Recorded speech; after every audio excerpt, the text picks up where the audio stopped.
ইলিশের লেজ ভর্তা কথাটা শুনলে কিন্তু মাওয়া ঘাটের কথা মনে পড়ে যায়, তাই না?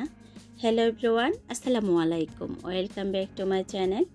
আজকে আমি আপনাদের জন্য নিয়ে আসলাম খুবই মজাদার মাওয়া ঘাটের স্টাইলের ইলিশের লেজ ভর্তা রেসিপি। ভর্তা প্রেমীদের জন্য অনেক পছন্দের একটা রেসিপি।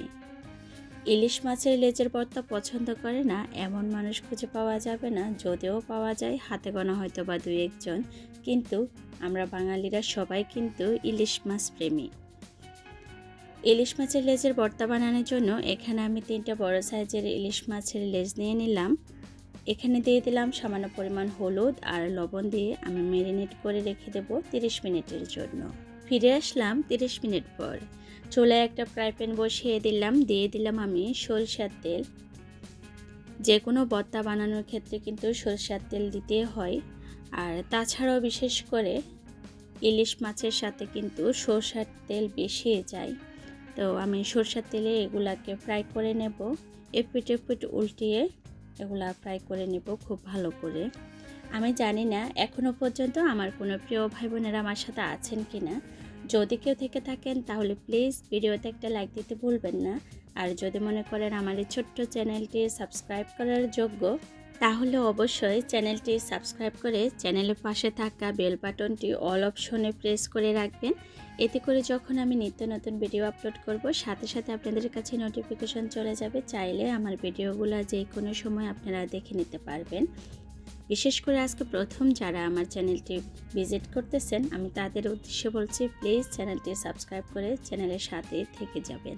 আপনাদের সাথে কথা বলতে বলতে কিন্তু আমি লেজগুলা ফ্রাই করে নিতেছি। আপনারা হয়তো বা দেখে বুঝতে পারছেন এখানে আমি ঢাকনা দিয়ে রেখেছিলাম। যে কোনো মাছ ফ্রাই করার সময় যদি আপনি ঢাকনা দিয়ে ফ্রাই করেন তাহলে ওই মাছটা খেতে অনেক বেশি মজা হয় আর দ্রুত বয়েল হয়ে যায়। আমি এখানে একটু ভেঙেও দিয়েছি মাছগুলা যাতে খুব দ্রুত ভাজি হয়ে যায়, সেজন্য। একই তেলের মধ্যে আমি এখানে শুকনো মরিচ ভেজে নিয়েছি ভর্তা বানানোর জন্য। এই ভর্তা বানানোর ক্ষেত্রে আমার কাছে সবচেয়ে কঠিন কাজ মনে হয় কাঁটাগুলা বাছা। তো দেখতেছেন এখানে আমি কাঁটাগুলা বেছে নিতেছি। ইলিশ মাছের লেজের ভর্তা যেহেতু সব কাঁটা কিন্তু এক এক করে বাছা সম্ভব না, যতটুকু সম্ভব হয় খুব ভালো করে বেছে নেওয়ার চেষ্টা করব। ইলিশ মাছের ভর্তা খেতে হলে তো কাঁটা তো একটু খেতেই হবে। যাই হোক, আমি কাঁটাগুলো বড় কাঁটা ছাড়িয়ে এখানে একটা পাতিলের মধ্যে নিয়ে নিলাম মাছগুলো। এখানে শিল পাটার যে একটা জিনিস আছে, এই মুহূর্তে নামটা আমার মনে পড়ছে না, ওটা দিয়ে আমি থেতলিয়ে নিতেছি। কাজটা আমি কিভাবে করতেছি অবশ্যই আপনাদেরকে দেখে বুঝে নিতে হবে। এই কাজটা আপনারা আপনাদের হাতের নাগালে যদি হামেনদিস্তা থাকে তাহলে হামেনদিস্তা দিয়েও করতে পারেন। এগুলা কিন্তু আমি ভালো করে পরিষ্কার করে তারপরে থেতলিয়ে নিয়েছি। এখন যে কাটা ছিল ওগুলো বেছে নিয়েছি যতটুকু সম্ভব হয়। শুকনা মরিচের বোটাগুলো ছাড়িয়ে একটু লবণ দিয়ে আমি কষলিয়ে নিয়েছি। ইলিশ মাছের লেজ ভর্তার ক্ষেত্রে কিন্তু আপনাকে শুকনা মরিচ ব্যবহার করতে হবে, তাহলে কিন্তু আপনি একেবারে অরিজিনাল মাছের টেস্ট পাবেন।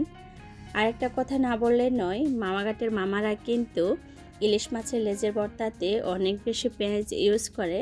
তা আপনারা চেষ্টা করবেন একটু বেশি করে পেঁয়াজ দেওয়ার জন্য।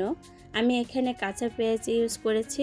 আপনাদের যদি কাঁচা পেঁয়াজ পছন্দ না হয় আপনারা পেঁয়াজ একটু করে ভেজেও নিতে পারেন। আর দিয়ে দিলাম মাছের লেজ ভাজি করা যে তেল ছিল ফ্রাই প্যানে, ওগুলা দিয়ে দিলাম। দিয়ে লবণ দিয়ে ভালো করে আমি কষলিয়ে নিলাম। এখন দিয়ে দেব ধনেপাতা। অনেকে বলে ইলিশ মাছের সাথে নাকি ধনেপাতা বেমানান, তবে আমার কাছে খুব ভালো লাগে, সেজন্য আমি দিয়েছি। আপনারা যদি চান এটা স্কিপও করতে পারেন, আবার পরিমাণে বেশিও দিতে পারেন। আর দিয়ে দেব এখানে কাঁচা সরিষার তেল। সব কিছু দিয়ে এখন ভালো করে কষলিয়ে নেব। এই যে দেখুন আমার ভর্তাটা কতটা লোভনীয় আর পারফেক্ট হলো সেটা অবশ্যই দেখে বুঝতে পারছেন। আমি তো একটু করে খেয়েও নিলাম। একবার হলো বাসায় এভাবে ট্রাই করবেন, খেতে কিন্তু অসাধারণ লাগে। ইলিশ মাছের লেজ ভর্তা বানানো একেবারে রেডি। গরম গরম ভাতের সাথে যদি এরকম মাছের ভর্তা থাকে তাহলে আর কিছু লাগবে না। আপনি 2 প্লেট ভাত এমনিতে নিমিষে খেয়ে নিতে পারবেন। এই যে দেখুন আমার ভর্তাগুলো কতটা পারফেক্ট আর লোভনীয় হলো।